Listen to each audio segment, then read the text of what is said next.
السلام عليكم، كنتمنى تكونوا بخير ان شاء الله. في هذا الفيديو غادي نهضر لكم على الفوائد ديال الماء الساخن. اي حاجه درجه الحراره ديالها قريبه لدرجه حراره الجسم، فالجسم كيتعامل معها بواحد الطريقه سلسه. حراره الجسم هي 37، واي حاجه يعني سواء اكل او مشروب درجه الحراره ديالو قريبه لدرجه حراره الجسم، فكما قلت لكم الجسم كيتعامل معها بطريقه سلسه.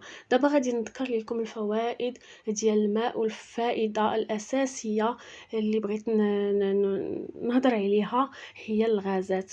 بالخصوص الاطفال، شي مرات كاينين بعض الاباء اللي كيتحرجوا من الاطفال فاش كيكونوا في شي مجمع بسبب الغازات. فالماء الدافئ يعني يكون قريب للدافئ، يعني يكون سخون قريب للدافئ ماشي دافئ، كيكون مزيان وكيحل هذا المشكل. كما ان الماء مزيان للسمنه، مزيان لالتهاب الحلق، مزيان للربو والامساك، المسالك البوليه، حموضه المعده، عدم انتظام الدورة الشهرية وحتى الألم ديالها والألم كاع بصفة عامة في الجسم.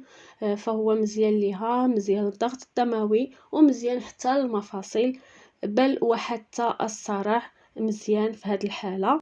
احسن وقت لشرب الماء هو في الصباح قبل الاكل. اللي ما قدرش على الماء السخون ولا الاطفال ديالو ما قدروش على الماء السخون، ممكن يعوضوه بالحلبة. في حالة الغازات، ما كنهضرش على داكشي الاخر، دوك المشاكل اللي كيعالجها، كنهضر غير على الغازات. فالحلبة حتى هي مزيانة للغازات. ممكن تعطيوهم 7 الحبات في اليوم كافيه باش تحليهم مشكل ديال الغازات، ولكن داوموا عليها.